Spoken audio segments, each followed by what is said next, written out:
کبھی ایسی گرمی کے بارے میں سوچا ہے جو ہم نے پہلے کبھی محسوس ہی نہ کی ہو؟ آج ہم بات کر رہے ہیں 2026 میں آنے والے ایک ایسے ہی ریکارڈ توڑ موسمی واقعے کی اور اس کے بڑھتے ہوئے خطرے کی۔ اس سب کو سمجھنے کے لیے چلیے تھوڑا سا پیچھے چلتے ہیں، 1877 میں۔ یہ وہ سال تھا جب ایک قدرتی آفت نے پوری دنیا میں تباہی مچا دی تھی۔ اور اس کا اثر کتنا برا تھا۔ صرف برٹش انڈیا کی بات کریں تو اس آفت سے جڑے قحط کی وجہ سے اندازاً 2 کروڑ لوگ اپنی جان سے گئے۔ تو اب سائنسدان کیا کہہ رہے ہیں؟ وہ خبردار کر رہے ہیں کہ بالکل ویسا ہی موسمیاتی واقعہ جسے سپر ایل نینو کہتے ہیں واپس آ رہا ہے، اور اس دفعہ یہ پہلے سے بھی کہیں زیادہ طاقتور ہوگا، کیونکہ اسے انسان کی پیدا کردہ کلائمیٹ چینج سے اور طاقت مل رہی ہے۔ چلیے اب اسے تھوڑا گہرائی میں سمجھتے ہیں۔ دیکھیے، 1877 میں جو ہوا تھا نا، وہ صرف ہندوستان کا مسئلہ نہیں تھا، یہ ایک عالمی تباہی تھی، پوری دنیا کے لیے۔ اور اس تباہی کی اصل وجہ وہ کوئی جنگ یا بیماری نہیں تھی، بلکہ یہ موسم کی ایک ایسی تبدیلی تھی جس کی شروعات ہزاروں کلومیٹر دور بحر الکاہل میں ہوئی تھی۔ تو آخر یہ ایل نینو ہے کیا چیز؟ اس کے اثرات کیا ہونے والے ہیں؟ یہ سمجھنے کے لیے پہلے ہمیں اس کے پیچھے کی سائنس کو تھوڑا سا دیکھنا ہوگا۔ بالکل آسان لفظوں میں سمجھائیں تو دنیا کے سب سے بڑے سمندر یعنی پیسیفک اوشن کا ایک بہت بڑا حصہ معمول سے کہیں زیادہ گرم ہو جاتا ہے، اور بس اس ایک تبدیلی سے پوری دنیا کا موسم، ہوا سے لے کر بارش تک سب کچھ الٹ پلٹ ہو جاتا ہے۔ اب یہاں پر جو چیز واقعی حیران اور پریشان کرنے والی ہے وہ یہ ہے کہ صرف ہوا کی رفتار میں تھوڑی سی کمی سمندر کے پورے نظام کو بدل کر رکھ دیتی ہے، اور اس کا نتیجہ آسٹریلیا اور ہندوستان جیسے ملکوں میں تباہ کن خشک سالی۔ لیکن ٹھہریے، 2026 کے لیے جو پیشگوئی کی جا رہی ہے نا، وہ کسی عام ایل نینو کی نہیں ہے۔ یہ 3 خطرناک چیزوں کا ایک ایسا ملاپ ہے جو ایک پرفیکٹ سٹارم بنا رہا ہے، یعنی ایک مکمل تباہی کا سامان۔ دیکھیے، ان میں سے ہر چیز اکیلے ہی کافی پریشان کن ہے، لیکن جب یہ تینوں ایک ساتھ مل جاتی ہیں تو جو منظرنامہ بنتا ہے وہ واقعی بہت خوفناک ہے۔ یہ جو کلائمیٹ چینج ایمپلیفائر کی بات ہو رہی ہے، اسے آپ یوں سمجھ لیں کہ ایک پہلے سے گرم کمرے میں ہیٹر آن کر دیا گیا ہو۔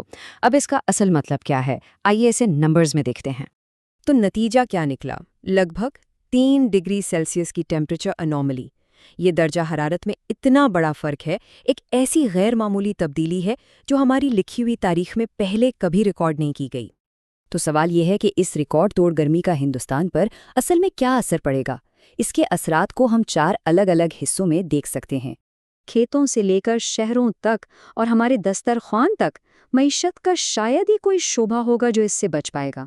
لیکن یہ صرف نمبرز اور اکانومی کی بات نہیں ہے، اس کے پیچھے ایک بہت ہی سنگین انسانی قیمت بھی ہے، جو خاص طور پر ان لوگوں کو چکانی پڑے گی جو سب سے زیادہ کمزور ہیں۔ اصل خطرہ صرف دن کی گرمی نہیں ہے، اصل خطرہ ہے ان راتوں کا جو ٹھنڈی ہی نہیں ہو پاتی۔ مثال کے طور پر 2024 میں دہلی میں رات کا درجہ حرارت اوسط سے 4.4 ڈگری سیلسیس اوپر چلا گیا۔ یہ دن کے اضافے سے بھی کہیں زیادہ تھا۔ اس سے ہوتا یہ ہے کہ جسم کو سنبھلنے کا موقع ہی نہیں ملتا، اور ہیٹ سٹروک کا خطرہ کئی گنا بڑھ جاتا ہے۔ اب یہاں ایک بہت اہم بات، اور وہ ہے سرکاری نمبرز میں زمین آسمان کا فرق۔ جو آفیشیل اعداد و شمار ہیں اور جو تفصیلی تجزیے کی رپورٹس ہیں، ان میں بہت بڑا فرق ہے۔ اصل اموات کی تعداد شاید اس سے کہیں زیادہ ہو، اور اس کی ایک وجہ شاید یہ پالیسی بھی ہے کہ ہندوستان میں کولڈ ویو یعنی سردی کی لہر کو تو ایک قدرتی آفت مانا جاتا ہے، لیکن ہیٹ ویو یعنی گرمی کی لہر کو نہیں۔ اس کا سیدھا سا مطلب یہ ہے کہ حکومت قانونی طور پر نیشنل ڈیزاسٹر رسپانس فنڈ سے گرمی سے ہونے والی اموات کا معاوضہ دینے کی پابند نہیں ہے۔ تو اس پوری سنگین صورتحال میں سوال یہ اٹھتا ہے کہ آخر کیا کیا جا سکتا ہے؟ کیا کوئی راستہ ہے؟ دیکھیے، ایک بہت ہی سادہ اور مؤثر حل تو موجود ہے، درخت، جو قدرتی ٹھنڈک دیتے ہیں، لیکن افسوس کی بات یہ ہے کہ پورے ملک میں اس کے بالکل الٹ ہو رہا ہے۔ اور یہ اعداد و شمار اس مسئلے کی سنگینی کو بالکل صاف دکھا رہے ہیں۔ ہر ایک نئے درخت کے مقابلے میں ہم 18 پرانے درختوں کو کاٹ رہے ہیں۔ مطلب ہم جتنا لگا نہیں رہے، اس سے کہیں زیادہ تیزی سے اپنے قیمتی پرانے جنگلات کھو رہے ہیں۔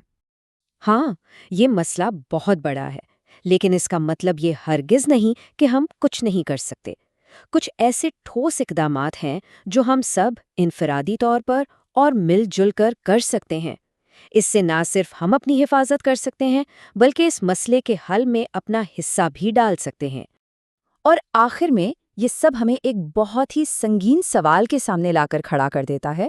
جو بچے 2026 میں پیدا ہوں گے ان کے لیے گرمیوں کا مطلب کیا ہوگا؟ اگر ہم نے کچھ نہ کیا تو ایک عام سی گرمی جو ہمارے لیے ایک معمولی بات تھی آنے والی نسلوں کے لیے ایک خطرناک حقیقت بن جائے گی۔